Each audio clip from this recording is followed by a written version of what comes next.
Welcome to episode 90 of Optimization by Oliver. If you want me to continue to do these, please just make sure you hit subscribe, smash the thumbs up button. There is no YouTube channel online that does more CRO and landing page content than us and gives away just basically free information. And that's what I aim to do inside this video. So for context, I'm Oliver. I'm co-founder of ConversionWise, one of Europe's largest CRO agencies, currently managing over 70 plus brands, ongoing A/B testing and experimentation and generating them more revenue per visitor who comes to their store. And this is what I would do if I was in charge of running Primary's CRO. These are a couple of ideas that I would be testing.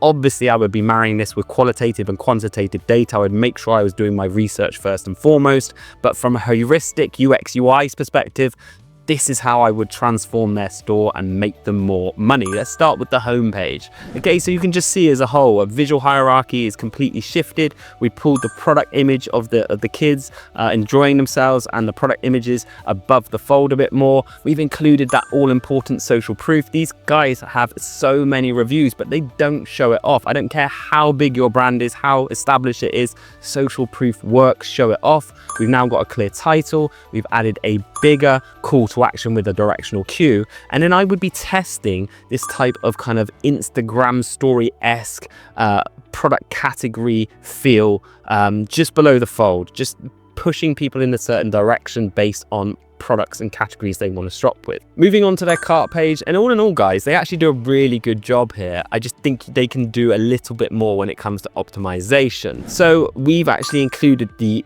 steps here that they're on. It's a nice kind of visual cue of exactly where you are in that buyer journey. We've then further highlighted the whole shipping progress prompt by giving it a different color, making it stand out. I would also take it one step further by incentivizing or gamifying, adding a free gift the more that you spend.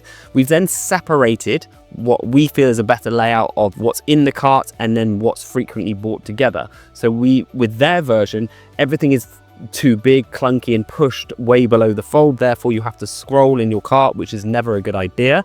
So we now have a fixed product. We have the frequently bought with items. We have a better call to action with supporting payment seals for trust. And I just think this is going to make them more money. Now moving on to the most important page, arguably on the store, the product page. And again, they don't do a bad job, but there's definitely some enhancements to be made, including a trust policy bar. They offer a 14-day easy return policy, but you wouldn't see that anywhere above the fold. So now you can.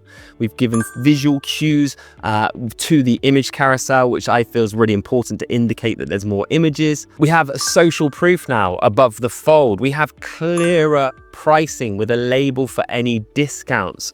We don't have this massive product title which pushes everything below the fold. Unsure why brands would even do this. We have a really nice product title on one line, and what allows us to do is have benefit-driven bullet points, a clear call to action, supported by payment seals, all within one fold, which is going to generate these guys more revenue. That's exactly what we do for brands. It's what we've done for brands for the last 12 years. Why don't you just book a free discovery call with us, see how we can transform your business in 2025. Click the link below the video, or it's conversionwise.com. See you in the next one.